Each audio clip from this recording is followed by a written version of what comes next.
so that way. Good evening. Thank you for joining us tonight at our LCAP meeting. Tonight, we're going to go through some of our survey results that we have at this point. The survey is still open and we still want feedback, but we have a snapshot as to what our community is looking for, both the teachers, staff, as far as classified and administrative, as well as parents. So we'll talk about that, our next steps, our LCAP timelines, and any feedback at the end. Again, our LCAP survey is currently open, still accepting results. It will be accepting results until we get to later in May.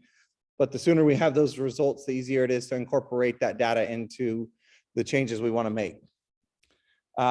In our survey, we specifically listed out all of the actions that are currently in our LCAP and asked our participants to rate them as whether you want to continue those services, increase the amount of services there, or decrease them. And then at the end, we always try and include the 3 satisfaction questions. Are you satisfied with your child's education? Do you feel adults treat your child with respect? And do you feel that Burton School District is preparing your student for the future? And so we'll share those results as well this evening. So our goal 1, which is all about student success, and can't walk away from the screen. It's all about student success. And so we really there are looking at ways that we can improve the student outcomes, such as graduation rates, increased participation in our extracurricular activities and curricular activities. And so you'll see the first item is site-based programs. Those are the funds that our sites use to purchase additional items and in addition to what the district as a whole provides. You'll see a large majority, almost 97% either want to continue or increase that service. Over a quarter of our respondents so far want that services to increase. I'm sure my principals, both on Zoom and in the room, wouldn't mind to see that the amount of money they get to use at the site level increase. And so those are things that we'll be looking for as we are potentially looking at increases in LCAP funding, depending upon the state budget. Our classified support, if you interact with a classified staff member on campus, such as an instructional aide, a crossing guard, any of those type of positions, those are all funded out of LCAP. Our intervention aides, all of those pieces are funded out of our LCAP. You'll see there even more support for increasing those services, whether that's out on the playground with supervision. As we know this year, we've needed to add some supervision on the playground as kids have re-entered into school. Or additional intervention aides, or even some of the feedback we got was additional aides in the kindergarten classrooms. District trips, the major piece that we fund out of here is our SciCon trip for our 5th and 6th graders. By funding it out of LCAP, we no longer have to ask our parents to fundraise or pay for that because we believe that's a portion of our core curriculum for those grades, and no family or student should have to worry about that. You'll see there's a large number of our respondents, 45%, that would like to see that increase. So those would be additional trips that we could potentially look at funding at the district level. And so then it would be talking about how do they integrate into our academic programs or our other extracurricular activities. What do we want to cover if we're going to add there? But again, this gives us feedback as to what our community is really looking for when we get those additional funds. Our technology program, again, about 97.5% there said that they want to continue or increase it. A little over a quarter, again, want to increase our services in the technology program. And that's not the refresh, that is the actual program itself. So the services and the software. Our VAPA, or Visual and Performing Arts program, we've been able to greatly expand that over the last few years. And I know many of you got to go see our play that was put on by our students, I believe just 2 weeks ago on Friday. And so we're looking to continue expanding that so that all of our students have access to those type of activities. Our GATE program, our Gifted and Talented Education, is a program we opened up in the last 2 years, excuse me, at our non-charter sites. And so that program has continued to grow and is now servicing students not at only at our elementary sites, but also at Burton Middle School. And so our students and families are seeing the benefit of that, and you'll see a significant number of respondents want that to increase as well.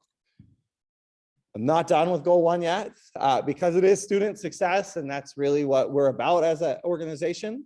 It is our largest goal. It does have the most actions of anything in our LCAP. So as a result of feedback in the early surveys that as I was surveying the surveys, the item that was listed was leadership. In our LCAP, it talks about leadership being for our Burton Middle School students and such as that. In the actual survey, it just said leadership. And a respondent provided me feedback that was a bit vague and ambiguous. And so I have gone in, if you take it again, you'll see it now says student leadership. And so it's really our programs that are surrounding student leadership. Currently, it's predominantly at BMS at our leadership that we do there. But as we continue rolling out Leader in Me in the upcoming years, we're currently using one-time funding for that. But that's somewhere we would look at putting that in as well, because we're really trying to build that leadership all the way down in our elementary schools. So when they get to BMS, they already have those skills. Our intervention program, this is one we've been able to greatly expand over the last few years. We currently employ an intervention teacher at all 6 of our elementary schools, a full-time person whose job is to focus on that alone. In addition to that, this year, in a result of feedback and some additional funding that we received, we were able to add 2 instructional aides who are only dedicated to intervention in that classroom as well. So now we have the intervention teacher plus 2 aides who are there 4 hours a day to provide that service. Now, a number of our sites also use some of their own instructional aid time to add and supplement to that. But again, we wanted to add those positions this year to make sure that we had at least 2 other staff members in there to really maximize the amount of students we're serving. And so we get to see the results of that as students exit those programs and go back to the classrooms as better readers and are able to better participate in classroom discussions and the grade level curriculum. One of the areas that we're very excited about that we just added this year and we've at our non-charter site is our dual immersion and the expansion of that. We expanded that this year to include our JMA and Oak Grove campuses in a 50-50 program. As Dr. Leva, who's in our audience here, can attest, getting that program up and running is not, the cost is not insignificant because now you're buying library books and materials in both languages. And so this year, because of the additional funding we've received through the one-time funding and through some LCAP funding we had available, we've been able to build those libraries so that as those programs grow, they won't be limited by that. And we only have kindergarten this year, so how are we going to do next year? No, we've spent a significant portion of funds to build those libraries so that as kids move up into first and second, third, those libraries are available for those students. Vice principals, this is one of my favorites. I always like when there's a person named in here. This happens to be about 9 people, or half of 9 people actually, because half their salary is included in the LCAP. I see my principal in my audience here nodding her head up and down. And usually my principals who are on Zoom would be having the same reaction if we were in a regular Zoom meeting and not a webinar. But what this does is this allows us to have full-time vice principals on all of our campuses. We have had a couple instances before I started at Burton, and then a couple of years ago where we had a half-time VP at some of our campuses. And I will tell you that this is one of the pieces that I constantly hear from our staff and our teams, that having full-time vice principals allows for us to do a better job at educating our students. It allows for that staff member to deal with some things that otherwise the principal would have to deal with. It also allows for a full-time connection. When you're a vice principal and you're split between 2 campuses, you're half the week here, half the week there. You don't get to build those same connections with students and families that you do when you're there day in and day out. And so through LCAP, we've been able to extend those into full-time positions at all 9 of our sites. Along with that, one of the vice principal's major jobs is attendance. And so we want to provide attendance incentives. The important piece with this, and we really are working to transition away from perfect attendance. If your kid is perfectly healthy and can come all 180 days, we want them there. But we also want, if your child is sick and has a fever and needs to stay home, we want them to stay home. And so we're really going to start celebrating great attendance or near perfect attendance, because we want to honor those families who really do keep their kids home when they're supposed to stay home. I don't want families bringing in a student for 10 minutes with 101 fever so that they can go on that perfect attendance field trip at the end of the year. We want those kids to stay home, get healthy, because we want them to be able to come back the next day ready to learn. Student supports, you'll see this is an area also that received a large percentage of increase. And what falls into student supports is our mental health and our physical health, our nurses, our psychologists, our LMFT, and some of the psych interns, all those type of positions, all of that falls into that student supports category. Burton, this is one of our areas that I'm very proud of that we've worked to build prior to the pandemic. We had been building our mental health team and our student support system. And so as the pandemic rolled in and we received all this money, we've been able to add positions such as our LMFT, our social worker, our 2 elementary counselor positions, and then additional health positions, instead of a lot of districts that just had to try and hire psychologists. We were already fairly well staffed with our psychologists at that point. And so by adding those positions, we tried to prepare as best as possible for the mental health issues and the physical health issues we knew we were going to see this year. And as you can see from this response so far, our parents and staff members still believe this is an area we should continue investing in and continue to see how we can increase those services. And our last area on goal 1 is data analysis.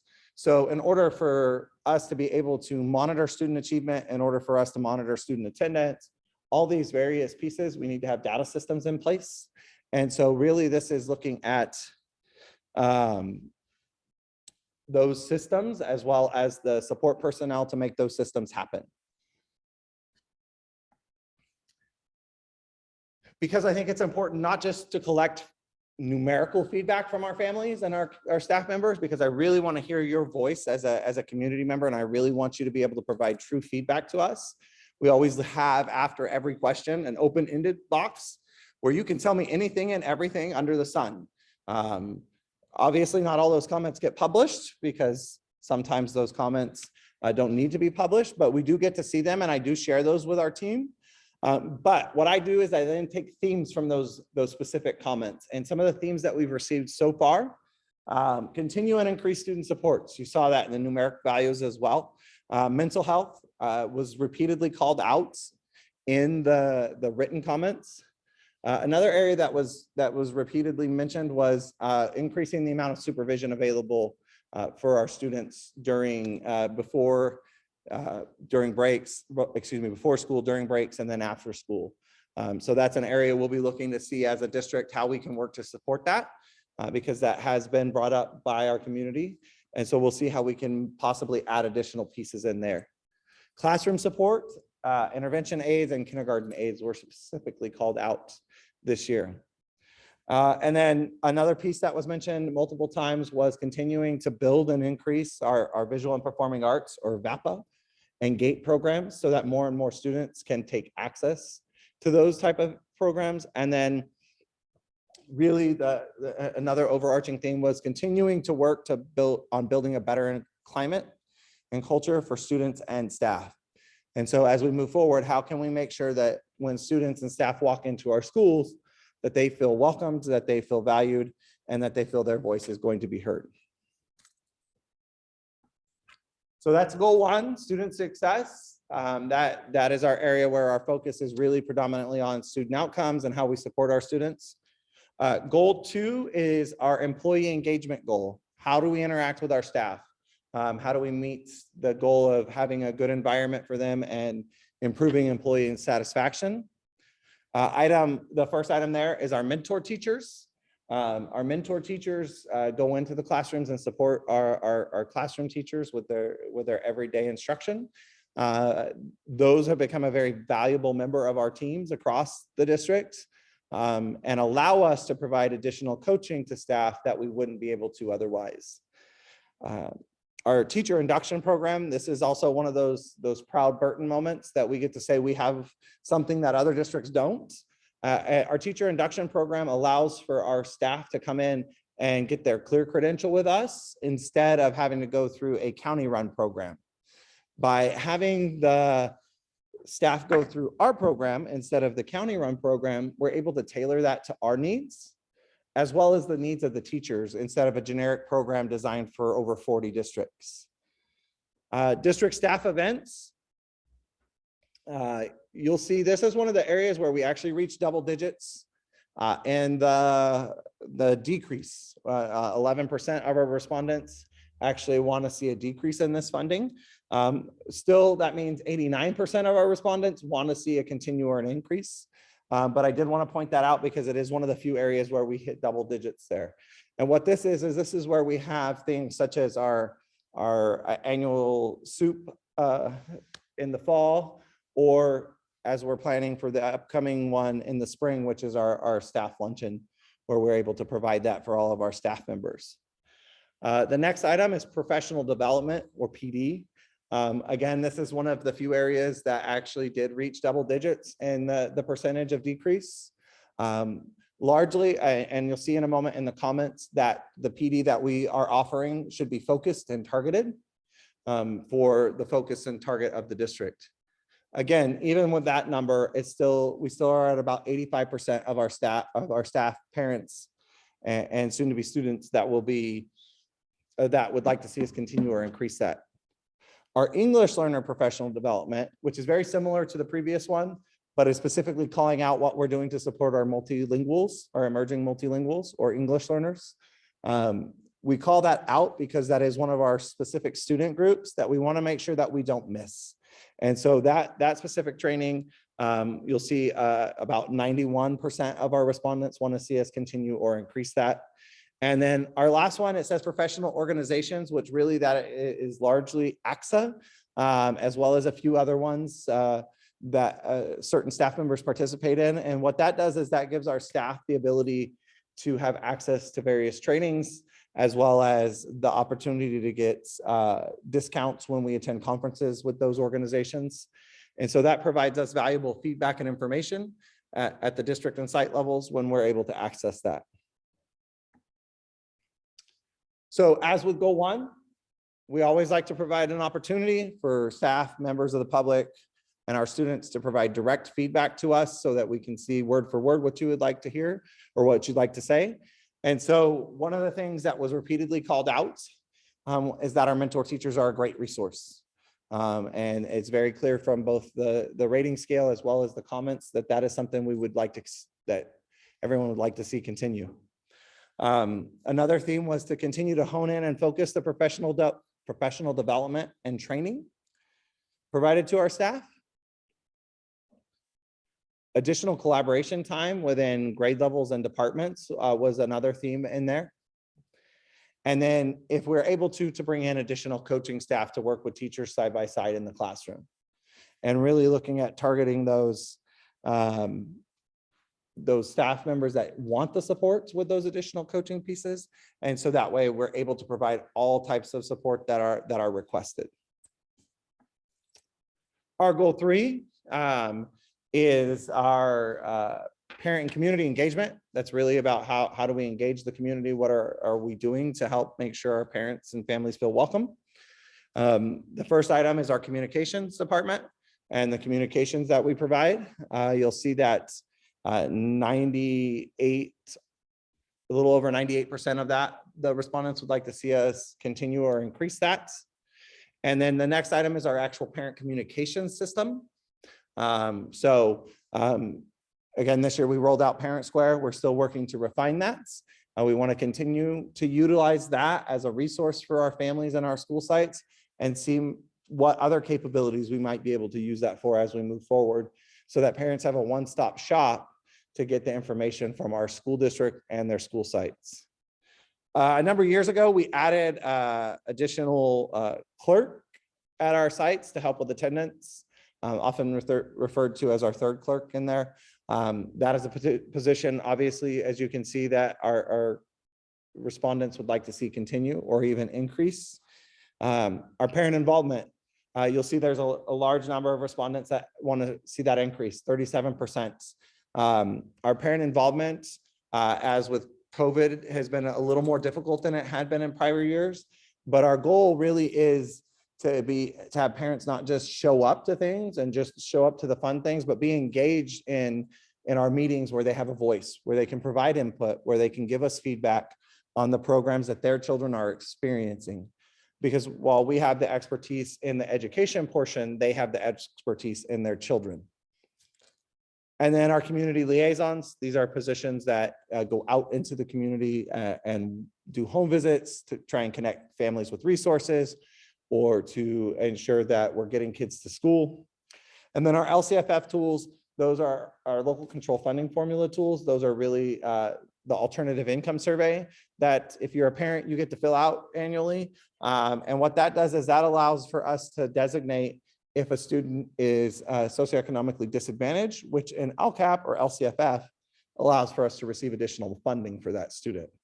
So every student that qualifies, we receive an additional 20%. And then once a school or district gets above 55%, we receive an additional 50% of the base grant. So it can add up very quickly. In our district, all of our schools and sites are above that 55%. So each time we get a student that qualifies that hadn't qualified in the past, that's above our last number, that works out to about roughly about an additional $7,000 for the district.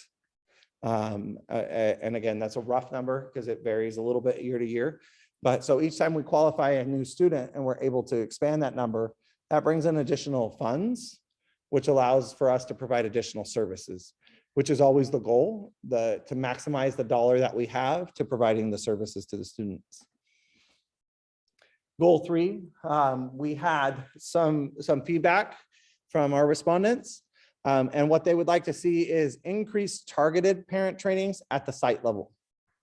We love to offer things here at the district level, but there were a number of specific comments about having trainings put on at the site level as opposed to district wide. And I really believe that goes back to a comfortability factor, and parents tend to respond better when we have things on the campus they're familiar with. Increased overall parent engagement activities. As someone who works in this pillar and on the team that is working to do some of this outreach, I'm excited that our respondents want us to do more for them. That gives us opportunities to grow. It gives us opportunities for feedback and opportunities to provide additional resources to our families and the community. Continue to provide services for underserved populations. That was a comment that was mentioned a couple of times, and really making sure that our resources are targeted to those who are in most need of those services. Additional support for reaching out and engaging families and the community. So another theme kind of along with that parent engagement was increasing our resources available to go out to connect with families. And then a theme that was in several of our surveys was increased office support, meaning increased clerical staff to support the needs of the offices. Our goal 4 is about innovation and efficiency, always looking for ways to do things better and always looking at how we can make it more efficient so that we can then turn around and put those funds back into services for students. And so the first item is our improvement support, our continuous improvement support. We have a couple of people that work on that, and that helps fund that. Student education is our outside entity that works with us to develop our strategic plan, as well as to support us in creating goals and working towards the action plans for each of those goals. As our LCAP is in alignment with that strategic plan. So as we do things for LCAP, it is working towards completing our goals for that strategic plan. Our tech refresh, you'll see we actually had a large number of respondents, 31.36%, want us to increase that. Currently, the district sets aside $100 per student per year out of our LCAP funding to replace devices and to keep us up to date. And the goal of that is so that way, after 3 years of life of a device, we're not, oh my gosh, we have half the district we have to replace. Where are we going to come up with all this money? So we set aside funds now so that in 3 years, we'll have built up enough funds to replace them all at once instead of having to do a little by little by little. Now, with that being said, the last year and a half has been a little different because of the number of devices that have gone home with students. Our breakage has been up. We also had additional funding that has come in from the state and federal levels that has allowed us to renew some of our devices at a much quicker rate than we would have in the past. And so this fund will still be there because we want to make sure that even after that one-time money is gone, we can continue to support technology and that one-on-one environment that we currently provide students. Our business supports, the LCAP total right now is roughly between 10.5 and $11 million.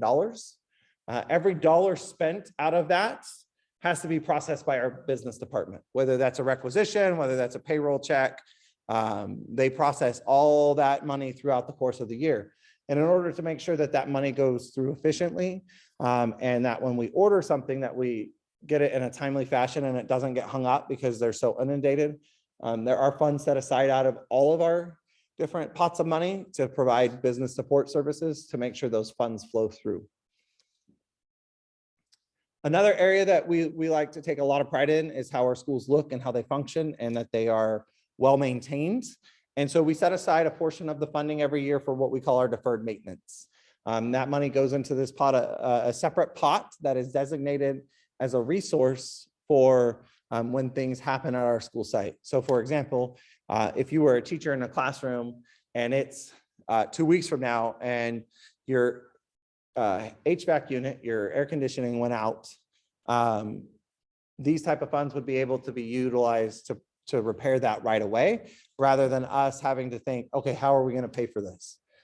Because as we all know, in our nice Porterville weather towards the end of May, you don't want to be in a classroom without an air conditioning, especially if you teach the upper grades. You want that air movement in there. You want your classrooms nice and cool so that your students are alive and lively and ready to learn. Student safety, our last area in our LCAP, this is actually the last of the actions listed, and that really looks at our student safety. You'll see that is another area we see a large percentage of our respondents would like to see it increase. And that corresponds with the comments you'll see here in a minute. And student safety, that area looks at our partnership with the Porterville Police Department, as well as our crossing guards. We consider them part of our safety piece because they are at our major intersections. And so we'll continue funding that. And again, also look for ways that we can further support that increase that our community desires.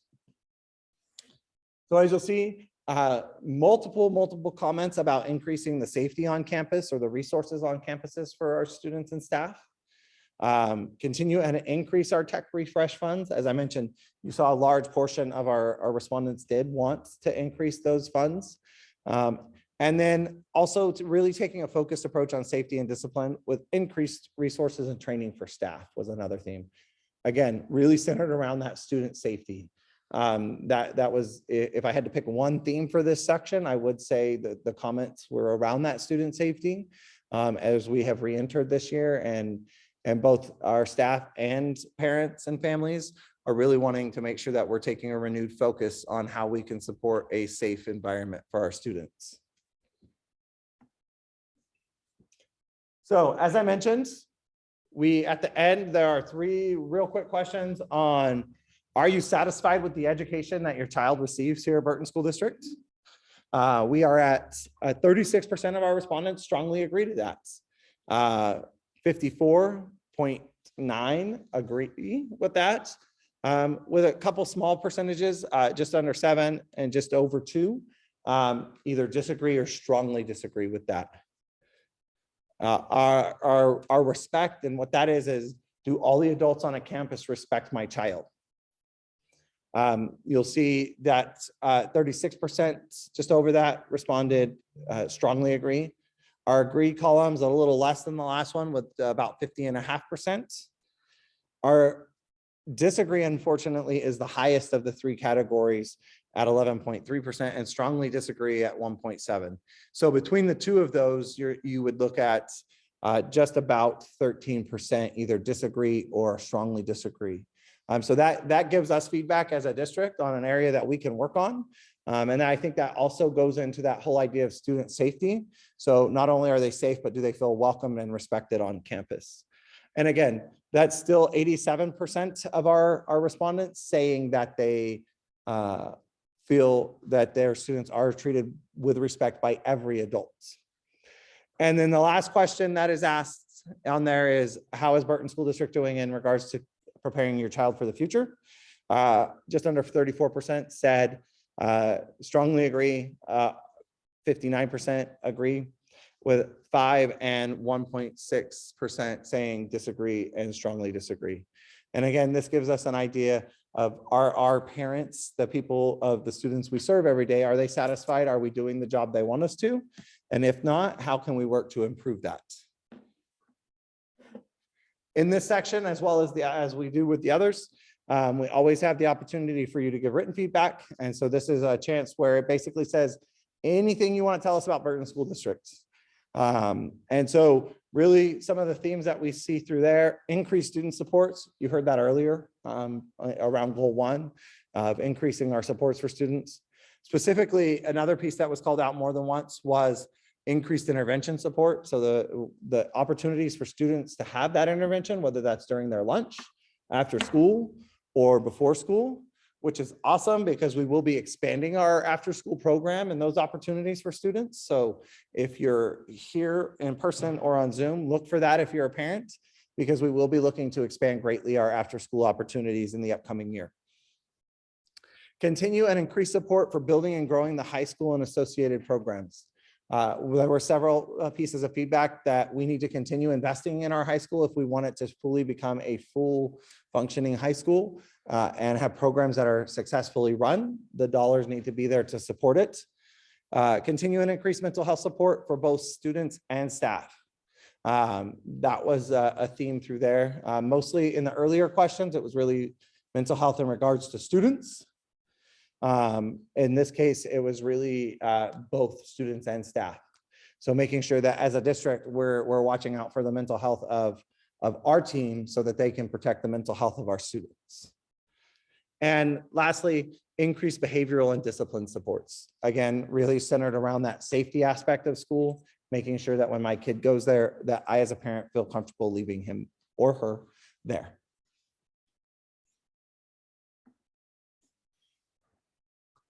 Our next steps and timelines.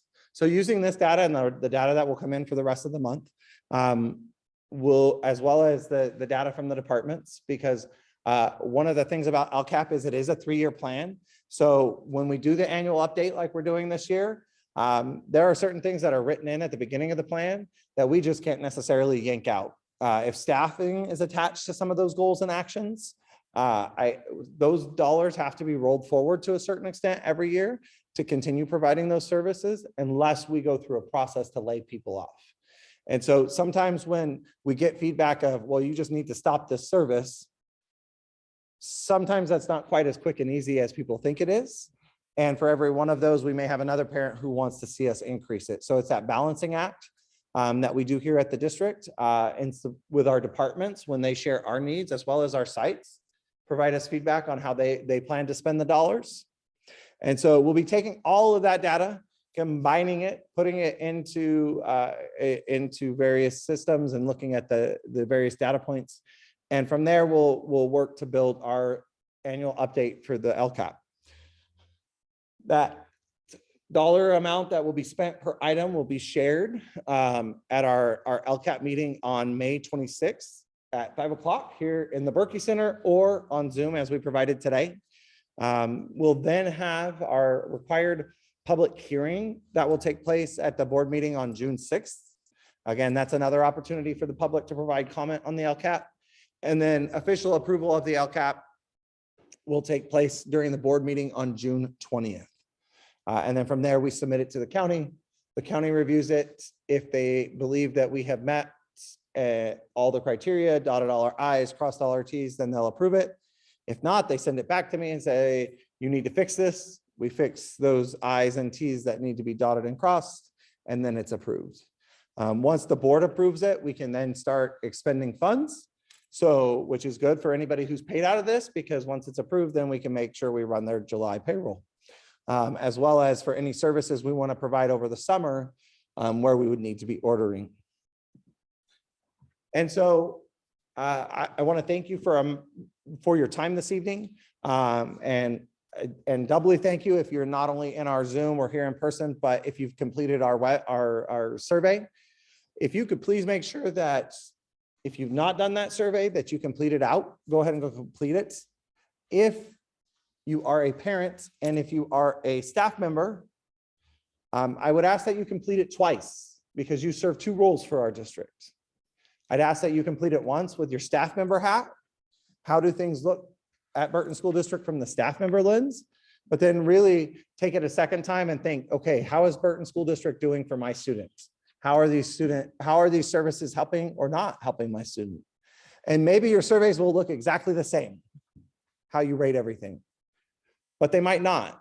And it's important for us to hear from both you as a parent and as a staff member, so that we ensure every voice is heard accurately. And so if you are on Zoom, if you have a specific comment or feedback that you'd like to share with us, please feel free to type that in the chat. The QR code on the screen, if you're joining us on Zoom or here in person, if you scan that with your phone, it will take you directly to our LCAP survey. That will give you the opportunity to fill it out. And lastly, if neither of those sound appealing to you and you want to just come directly to me, please feel free to send me an email. My email is on the screen, anthony.martin@burtonschools.org. And I'll be more than happy to take your feedback that way, as well as hopefully provide you a response that you're happy with. But if not, definitely take your feedback into consideration and let you know what the outcome of that is. So with that being said, I'm going to check our chat, because there are a couple comments in there, to see if there's anything that can be addressed this evening or if it's just general feedback. And then my members of the audience who are in person, does anyone in the room have any additional feedback or comments they'd like to share, or questions?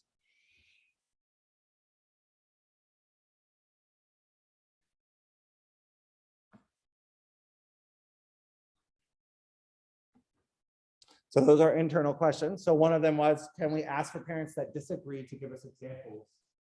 So for example, of the students being respected at school. Could you give us an example of what that might look like? And that's definitely a piece we can look at adding in the future. I know sometimes in talking with parents after they've completed the survey, it really comes down to one person on that campus that their student may interact with, who is, in their eyes, not very kind to their students. And unfortunately, sometimes that's all it takes, is that one person to give that sour reputation or make a parent feel like, and really the question does ask, do all staff members? And so if we're not meeting that mark, then we want to get that feedback. But if you as a parent mark that and you're listening, please be willing to provide us an example. That would be great. So that way we can work to improve it. Seeing as there are no additional comments, I'd like to thank those of you on Zoom and those of you here in person for joining us tonight. I'll leave the Zoom webinar open for a few more minutes in case there's anybody who wants to add anything else. Otherwise, thank you and have a wonderful evening.